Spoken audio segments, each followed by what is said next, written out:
Kia ora tātou, e tika ana me timata mai, mā te karakia. Nā reira, kia inui tātou. Kia tau te manaakitanga te mea ngaro, ki runga ki tēnā o tātou. Kia māhia te hua mā kihi, kia toi te kupu, toi te mana, toi te araha, toi ngā tikanga Māori, kia tūturu ka whakamaua kia tīna hui e tāki e. Rere tōne ngā mihi ki ngā mate huhua o te wā nei, e te āriki ki tu heitia, moi mai rā. Hui anō, rātou kia rātou, tātou, e hāngai pū ana ki ngā tini kaupapa o ngai Māori, tēnā tātou katoa. O whakaroa noa hau ki rātou, e noho pani ana, tārea te wā, ka hoki ora i rātou ki te kaupapa. Ka aroa noa hau ki rātou, e noho pani ana, ai noho tūroro ana, me te tūmanako, ka hoki ora i rātou ki te oranga. E heka mā, huri no te mato te whenua, nau mai, hara mai, ki tēnei kauhau e kia nei, Huringa Āhuarangi, Huringa Oranga, Changing Environment, Changing Wellbeing. E te tii e te tā, nau mai whakapiri mai, rarau mai rā. Ko Shaun Awatere ahau, ko au te kairuruku I tēnei wā. And I'm joined here as well by a pukenga who will talk about how their project is investigating the role of Fluvial geomorphology to support kaitiaki-led river restoration in the face of climate change. Now you might be thinking, what does Fluvial geomorphology mean? Well, don't worry, you're not the only one. But according to ChatGPT, it's all about the neke-neketanga o ngā awa and how that changes up the whenua. Our pukenga will also talk about how their project is identifying climate change impacts on wetland restoration, involving kaitiaki, and also identifying resilient land uses on highly erosion-prone whenua Māori. This webinar is informed by Huringa Āhuarangi, Huringa Oranga Changing Environment, Changing Wellbeing. It's a research program that's hosted by Manaaki Whenua Land Care Research that was created to provide hapu and iwi with the tools needed to fulfill their role as kaitiaki by utilising both Mātauranga Māori and science in order to make more informed decisions about climate adaptation. Now, I know there might be some of our whānau out there who might question why we need to be concerned, why do we need to worry about climate change anyway? Now, if you hoha with the same old people whining about this kaupapa, then maybe we should listen to the voices of our rangatahi. I ki mai taku koro, koe te taiao, ko te taiao koe. I enei rangi e noho mōrearea ana tātou I ngā tino taumahatanga o tāwhiri mātua. E waipuke ana ngā awa, e ngaro haere ana ngā repo, e horohoro ana hoki te whenua. Ko tā tātou hei takahi ia papatu wānuku. Ka aha koe hei tiaki I ahau. Ka pēhia te anamata mōku. Me ha tātou hei tiaki te taiao, mō ngā whakatipuranga e haere ake nei. Me mahi ngātahi tātou, mā reira pia e ke ai ki tā tātou e wawata nei. Ki te kore te tāngata e manaaki I tōna taiao, ka kore te tāngata e whai oranga. Matatau, ka tahi te wero ko tērā no te ariki. But before we begin our presentation, just a reminder that if you have any pātai, please put these into the chat function and we'll have some time after the presentations to discuss some of these. Now, the increasing frequency and intensity of extreme weather events in Aotearoa could lead to increased flooding, erosion and sedimentation of river systems throughout the country. Jade, Hyslop, Ngāti Whakaue, Tūhaurangi will now talk about the project He Awa Ora, He Tangata Ora, Healthy Rivers, Healthy Communities. This project explores how geomorphic concepts can be aligned with a Te Ao Māori worldview to empower hapu and iwi in making the right decisions about river restoration. It recommends a collaborative approach between fluvial geomorphologists, river managers, and mana whenua to enhance the health and wellbeing of rivers in Aotearoa. Kia ora Jade, kei koe te wā. Tēnā tātou katoa. He uri ahau no te arawang, ko Ngāti Whakaue me tūhaurangi ngā hapu ko Jade ahau. Thanks for the intro, Shaun. So I've always been fascinated by awa, by rivers. So thank you for letting me share my passion with you all today. And particularly intrigued by their capacity for change. And this is so obvious when we're facing climate change. It's really interesting how different rivers can respond so differently to the same environmental drivers. So how you can have a same flood event and it can cause drastic change in one awa and then barely have any change in another. And we can just look to the aftermath of Cyclone Gabrielle to really appreciate what rivers are capable of. Next. So at uni, I learned about river processes from the perspective of fluvial geomorphology, which, as Shaun mentioned, is a bit of a tongue twister. It's about the processes of flow and erosion and sediment and of the river landforms that are created and modified by these processes. And at its core, I think fluvial geomorphology is really about understanding rivers' capacities for change. And then through my mahi as a kairangahau here at Manaaki Whenua, I've had the privilege of working with kaitiaki who are dedicated to restoring the mauri of their awa and of their people through reconnection. And so I've been able to connect more with te ao Māori perspectives of awa to understand how all things are connected, and especially wairua and oranga of communities with their awa. And in research and in restoration, there are some really strong examples about how ecology has been used to support kaitiaki in river restoration, especially related to taonga species and mahinga kai sites. But there's very little research looking at what the study of fluvial geomorphology can offer for kaitiaki. And so all of these sorts of ideas and background has led to this project, He Awa Ora, He Tangata Ora, where I investigated two main patai.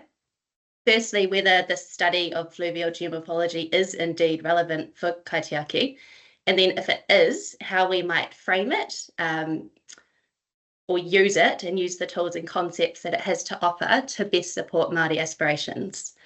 So in this research, I carried out a literature review and I sort of evaluated a case study, which was the Hōtio River Sediment Reduction Project in the Kaipara region. And that project is a partnership between Auckland Council, Ngāti Manuhiri, Te Urioho and Ngā Maunga Whakahi.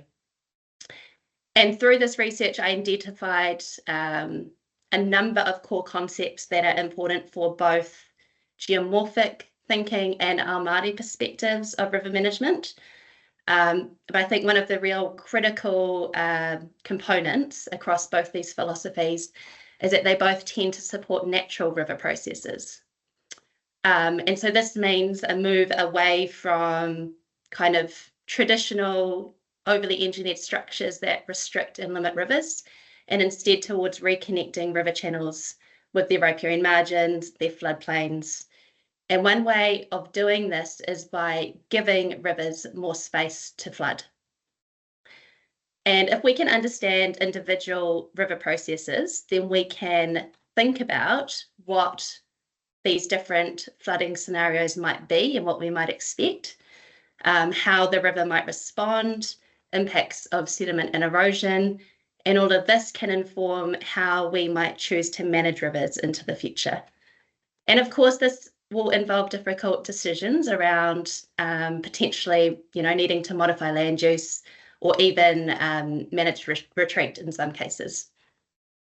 So there's many geomorphic tools that can support these types of decisions, ways of visualizing data like mapping and imagery from drones and satellites, rectifying old images and photos. There are dating tools that we can use to understand the past. There are field interpretation skills that give us ideas about the past and also current processes. And there are numerous sediment and hydrological modelling tools.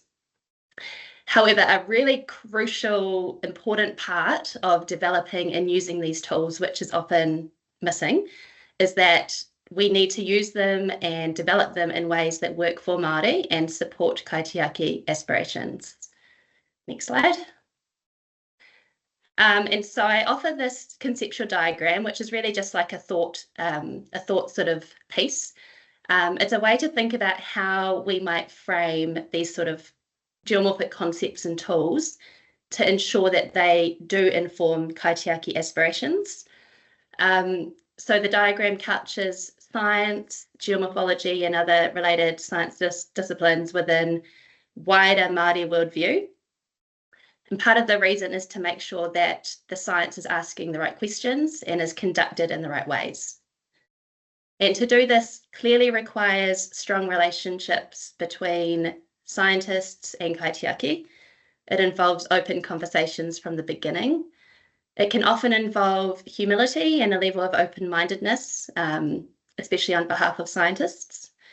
But I think that this is kind of where we need to get to, and that by figuring out ways that kaitiaki, scientists, the wider communities can be better connected, then together we can figure out ways to proactively manage rivers into this unpredictable future. So, kia ora. Mihi, kia ora, Jade, thanks for that. Now, the increasing frequency and intensity of some of these extreme weather events like Cyclone Gabriel, along with sea level rise, could also lead to changes in wetland hydrology. And this has an impact on mahi kai species as well as their breeding habitat. Mahuru Wilcox, Ngāti Ranginui, Ngāti Awa, she will now talk about her project Whenua Koiora, Resilient Restoration of Wetlands, informed by Mātauranga Āhapu, and how collaborative efforts with hapu can develop a resilient wetland restoration plan that incorporates both Mātauranga Māori and is informed by science. And this will help to address some of the challenges posed by climate change. Kia ora Mahuru, kei a koe te wā. Tēnā tātou katoa. Kia ora everyone. It's so nice to be here and see all these numbers and screens popping up, and be able to share some of our research outcomes from this project, Whenua Koiora, Resilient Restoration of Wetlands, informed by Mātauranga Āhapu. So firstly, I really want to acknowledge Ngāti Whakamarurangi, who we collaborated on this project with. For them, this work around tōreparu is an intergenerational project, and they have been working on this for many years, and myself the past decade. So to be able to continue this work and help them achieve their vision is really special. So this whakatauki down here on the left was chosen by Ngāti Whakamarurangi, and it really illustrates the interconnection of different environments. So there's mention of the ruru from that more terrestrial habitat, the mātuku or bittern from the repo itself, and then the kawo or shag, which is linked to more sort of marine environments. And so it was chosen because it shows this real catchment approach when dealing with climate change. And that last sentence, ka rehua I te ata, really identifies some of those potential losses if we don't look ahead in a climate resilient way. There's potential to not only lose these species, but some of these key habitats. So that was really something that buoyed us along in this project. And next slide, please. So these are just some little pictures to give you a little glimpse of tōreparu. It's an incredible wetland, freshwater swamp, located in the west coast of the Waikato, just south of Whangaroa Raglan. It's in a sort of hilly landscape and very close to the sea. So the hapu were really seeking support to identify some of the potential climate change impacts as well as solutions, which would help them and the community achieve the vision for this significant repo. Next slide, please. So this image here is a bit of a diagram that we developed out of this research program, showing the process that we took to develop this resilient restoration plan. So we went out with hapu members and kaitiaki to identify some of their significant sites, and then using Mātauranga Māori and some of the science tools available, We wanted to create some future scenarios that included some of those impacts and some solutions too. So some of those key issues: saltwater inundation being close to the coast. We have sea level rise as well as land subsidence, having a double whammy when it comes to those lower reaches of the catchment. We have erosion on that hilly country that has mostly been cleared for farming. Access for pests into the centre of the wetland, which is home to a number of threatened species. This may be impacted by increased number of droughts and that sort of habitat drying out, allowing those pests to come in. And then, of course, loss of habitat. So one example that I really like to draw upon, which shows these kind of dual knowledge systems coming together, is sorry, I'm getting distracted by all these things pinging up, is the saltwater inundation. So the native fish or taonga, that species that are found at Toreparu, rely on that interface, or where that salt water coming up the stream meets with the fresh water coming down from the catchment and the repo. They have very specific requirements for spawning, and so where that saltwater and freshwater meet is where they spawn on the banks. Obviously, that is likely to change because with sea level rise, that saltwater is going to push further up the catchment, shifting the location of that habitat. So when we're looking forward to restoration planting, we don't want to just plant where that saltwater wedge is currently, but actually future-proof and plant further up the catchment. So as that saltwater wedge potentially moves further up, those freshwater fish still have the native plants on the stream banks required for successful spawning. Similar things for the tuna, which also hang out at that saltwater wedge before their migration, ensuring they have plenty of vegetation to hide under as they go through that change, that physical change before migrating out to sea. So you can see here on this diagram, we really looked at identifying those impacts, the mātauranga and data to support that future scenario planning. And then identify restoration approaches. So the hapu were very concerned that should the sea level rise, in 100 years' time be 1.5 metres, they didn't suddenly want to be faced with this loss of their taonga species and mahinga kai, because there wasn't that forward thinking and that replanting of that critical spawning habitat. Next slide, please. So how do you bring all this complex information together? We've got data from our scientists who created maps looking at where that saltwater wedge is. We've got information on soil types and erosion potential, some of those pest species found in the area and some of the critical breeding habitat that may be impacted by them, as well as local mātauranga, which is captured on video and through narrative. How do you bring all this together? Well, story maps seem to be an amazing tool to use in situations like this. So it can illustrate complex information in an interactive way. It can also be built upon over time and adapted. And it also provides an opportunity for those who don't necessarily live in the area and may have never been to Toreparu to be informed and somewhat connected to what's going on out in their whenua.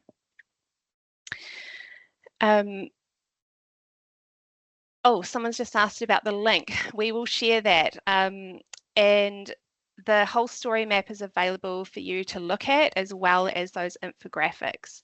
And so during this process, it was really evident the importance of having a collaborative approach, not just in knowledge systems, but also with the community, with researchers, and with the hapu leading things. Because without this, basically, there's potential for all that hard work to be dead in the water. We really want community and hapu leading and taking up this plan. And given that the hapu have an intergenerational connection and will for many generations ahead, it was really important that the hapu felt empowered, resourced, informed to make decisions and work with the local communities to reach that vision, which essentially benefits everyone. So as I said, if you want more detailed information and to see the story map, then feel free to check out our website on the Manaaki Whenua page. Kia ora. Mihi, kia ora Mahuru, thanks for that.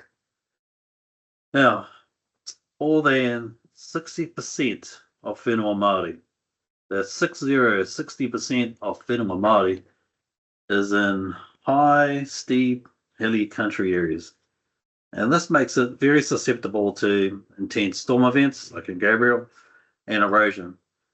And now the whenua Māori that are located on the plains, this is also vulnerable to flooding and sedimentation from nearby rivers, resulting in loss of land, impacts on willa quality, and damage to infrastructure. The roads and bridges get washed out.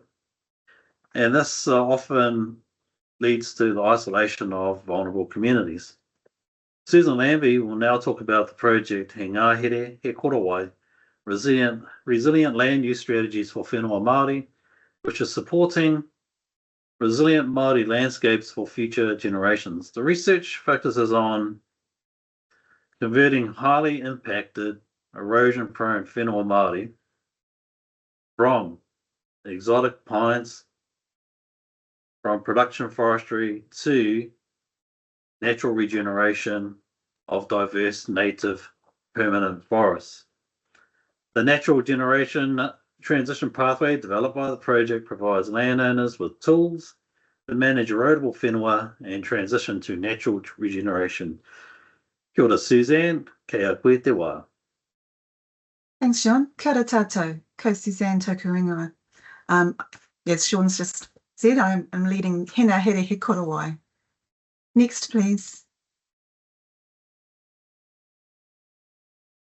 So whenua Māori is often on highly erosion-prone land, which when impacted by storm events can lead to land loss from slopes and deposition into waterways. Communities on or near erosion-prone land are negatively impacted by many factors, including this infrastructural damage and other social and economic influences. The impacts to highly erosion-prone land and their communities will increase with climate change as storm events are likely to be stronger and more often in some areas of Aotearoa. Our kaupapa for this work focuses on facilitating highly erosion-prone land under pasture as well as clearfell exotic forestry to be converted to permanent native forest so that Papatūānuku will be protected for future generations. Our overall goal is to enhance land resilience and water quality and climate resilience. It will therefore improve community resilience. Next, please.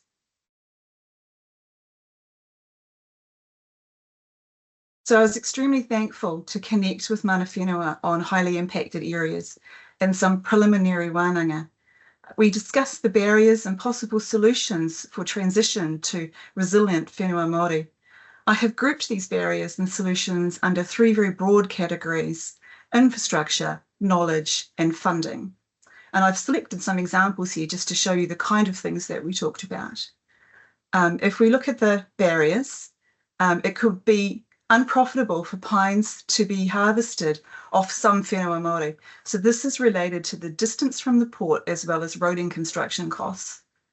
There can be limited capacity within iwi or hapu to support funding applications to meet overall aspirations. And there is a distinct legacy effect of poor co-development of research and legislative frameworks with Māori. Some iwi or hapu have insufficient funds to be able to retire land, and native tree species are undervalued for carbon under the current frameworks, so can't provide as much income as pines can in some areas. If we look at some possible solutions, under infrastructure, an iwi-led incentive framework that values more than carbon could be used to provide income for land under native forest. Knowledge could be facilitated by co-designed wānanga with iwi hapu that provide clear and easily digestible information where relevant groups could partner with iwi. This also links to a better connectivity between government agencies and those at-risk communities. Under funding, there are targeted incentives for highly erosion-prone land, so that would be something somewhat equivalent to an erosion credit framework, whereby a highly erosion-prone land that's converted to permanent native forest would then be valued for providing that erosion mitigation network.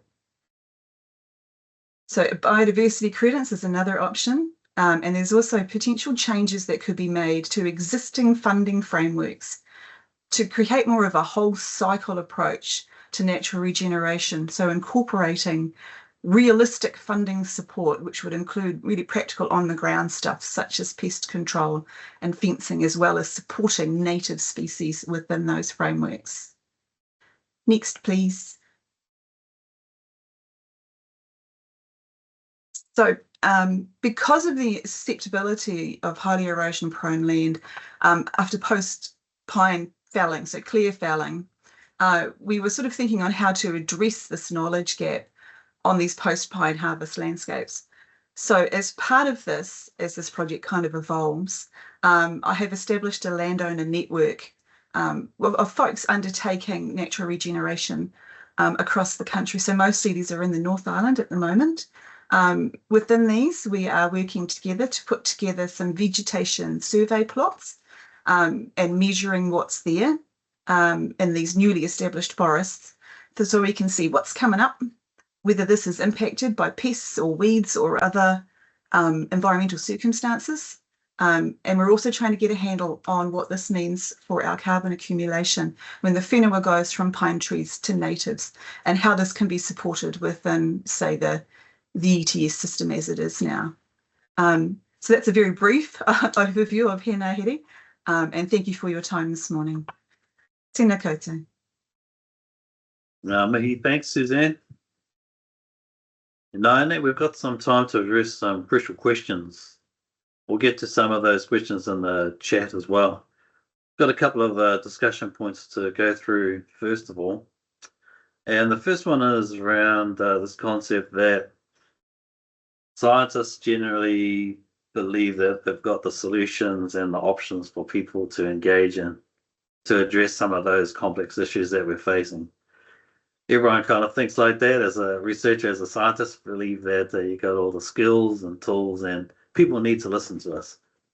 However, I was wondering if you could describe how there's a need to actually pause, listen, and engage with whānau hapu and look at how both science and mātauranga Māori can help out whānau and support hapu iwi in some of those real tough decisions around climate adaptation.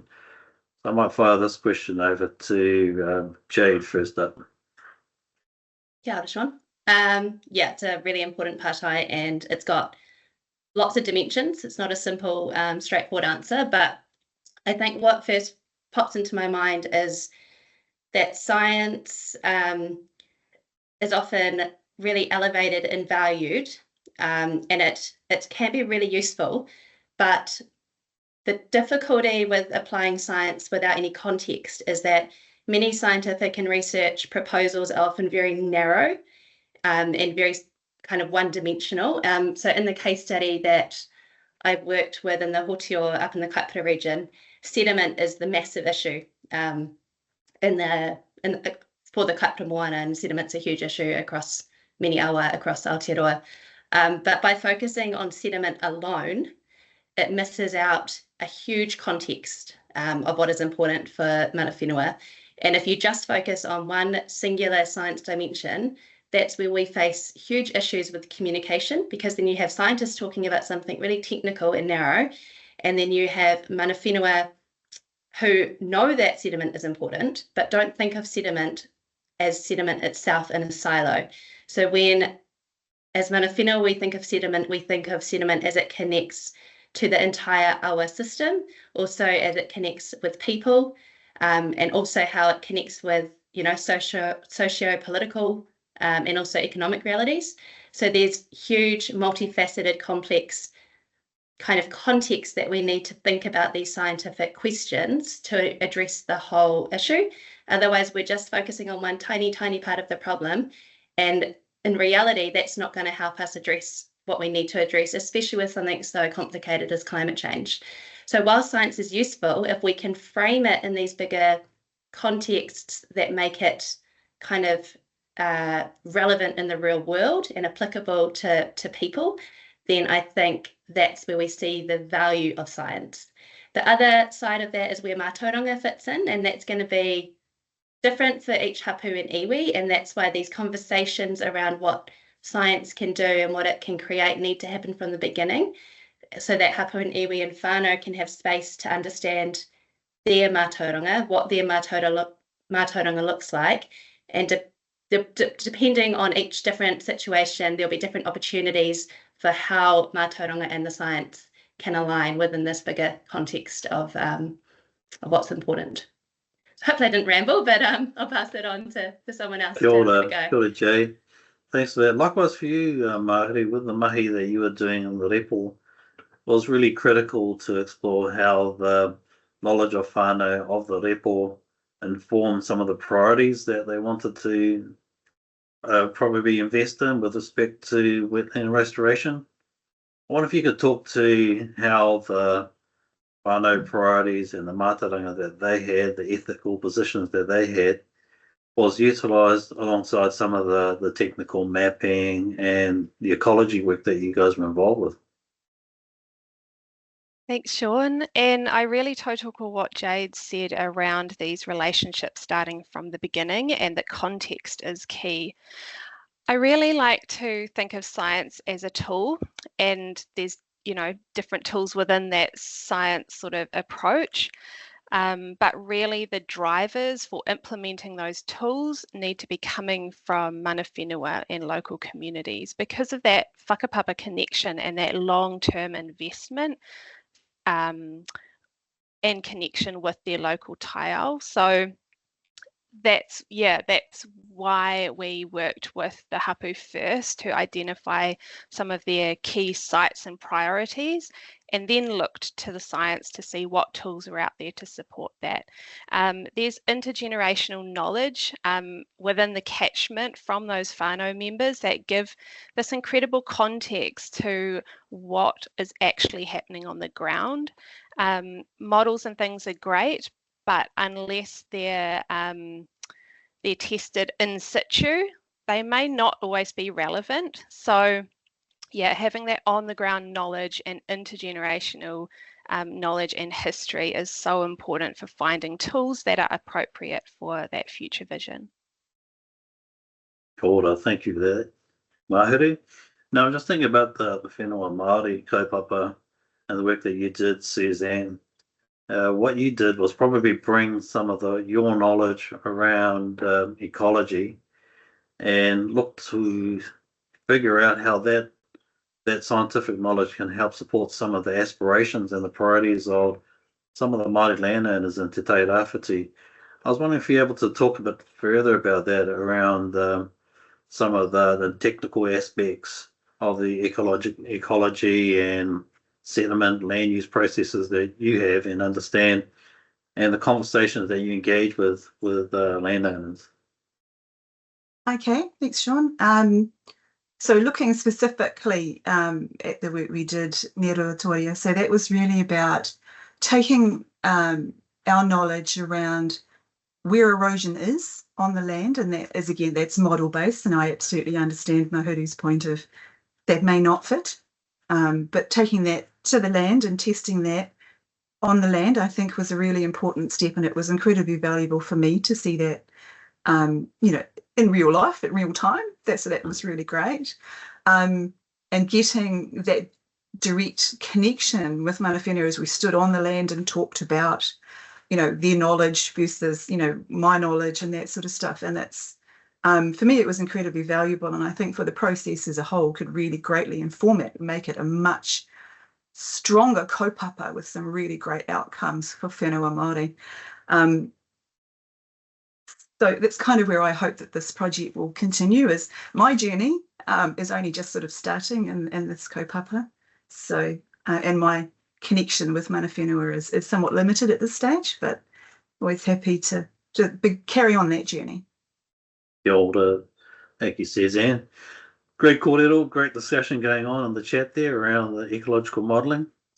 But the other kaupapa that I think is really important with respect to climate change and adaptation is that as we look at responding to the impacts from climate change, whether it's looking at the different infrastructure investments that's required, whether it's looking at whether we need stop banks, whether we need to keep building roads and bridges in certain areas or give up building roads and bridges in certain areas because of the increasing risks to those areas.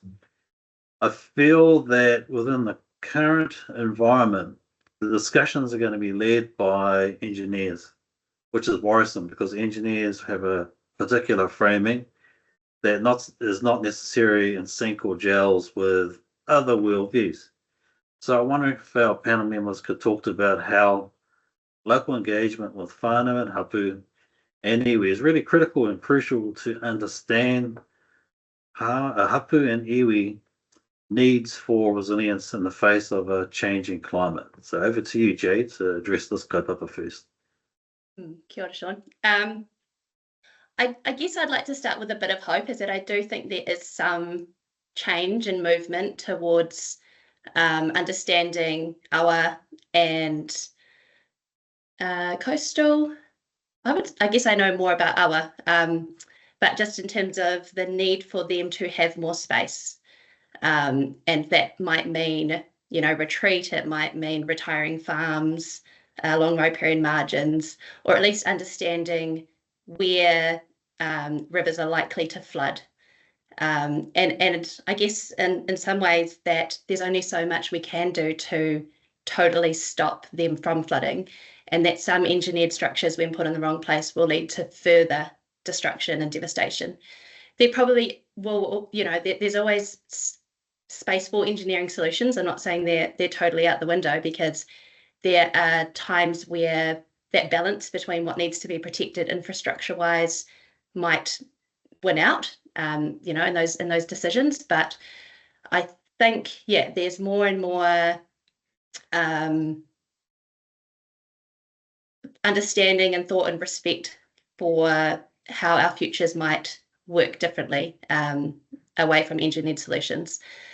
But yeah, in saying that, I think working with whānau and hapu is really interesting, because you know, mana whenua are resilient, and they work in resilient ways, and they, you know, the past has shown that we have always worked with nature and with natural processes, and we understand where marae need to be situated, where papakainga need to be moved to, and moving those or shifting those in response to working alongside our awa is not new, but it's yeah, having all those conversations around what that needs to look like, and actually retreating is a form of resilience.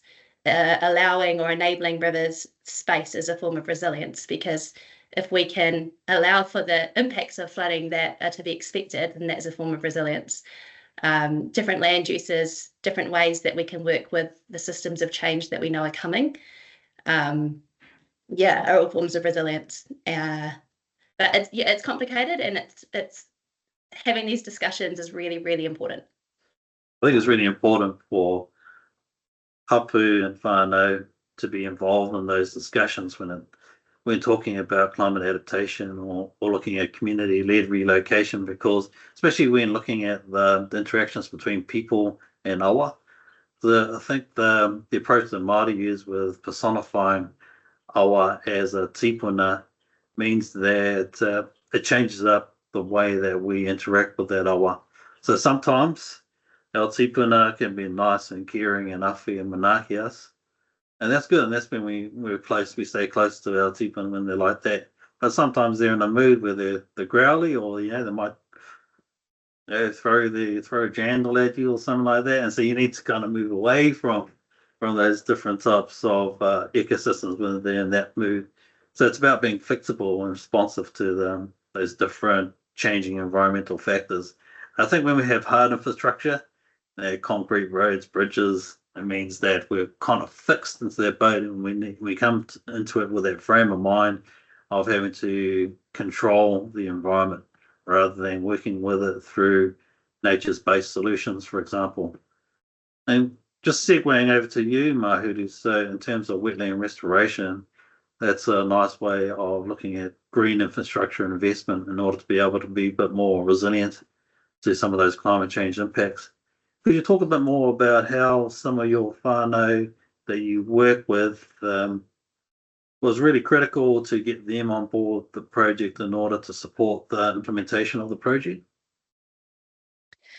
Yeah, because this project has been a long process. Many of them are, very supportive and understand the value of a multitude of tools as long as it's working towards their vision. And again, this highlights the importance of having those conversations early. The other thing is that the area of Toreparu is quite isolated, so we're not having to deal with hard infrastructure as such, but it is a rural farming landscape. Because these conversations have happened over decades reasonably openly with the surrounding landowners and community, there's been that opportunity to find, I guess, common goals as well. And so landowners feel like they're contributing to the common good of their community as well. Many of them, enjoy white baiting or, enjoying the stream below Toreparu for swimming and all these kinds of things. And so they can see that landscape interconnection and the importance of Toreparu being in a healthy state. So in terms of how that's shifted their ways of farming, many of the areas which were once wetland and were drained, and now they're realizing it's not actually productive farmland, and so are voluntarily retiring areas of that lowland once wetland area and fencing off and replanting. And so it's a real way to bring the community together to create that connection with Ngāti Whakamarurangi and see those benefits for everyone. Kia ora, thanks for that, Mahuru. I just want to respond to some of the kōrero that's in the chat there, particularly around options for transitioning into Indigenous afforestation. One of the things that's been missed off is that there hasn't been too much conversation around the role of fiscal investment into native regeneration or Indigenous afforestation. Most of the kōrero is focused around what's the role of markets, what's the role of credit systems and so on for addressing some of these issues. But I think when you have really complex issues that we're dealing with around severely erodible whenua, the movement of woody debris into those river systems, along with that woody debris eventually ending up and the sediment ending up on beaches and on reef systems.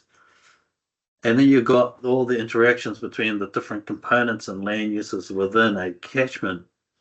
You probably need a mix of policy instruments, that do include some market-based approaches, but along with a real strong fiscal investment from central and local government. And that means providing grants for retiring whenua or transitioning whenua into alternative land uses. And that's the big question, a big task that we have ahead of us in Aotearoa, is that we're not talking enough about taxation and actually including those types of instruments into the mix. It's all about, let the market decide. Let the market help us make the right, most efficient decision. But oftentimes the market's only focused around making as much money as they can for their shareholders. So we need to broaden out that discussion to explore the mix of policy instruments that we have available. And I think that some local governments are taking the right approach in terms of trying to maintain that mix and that balance of land uses, trying to ensure that they support the local economy, but at the same time, mitigating the negative environmental impacts that are caused by some of those industries.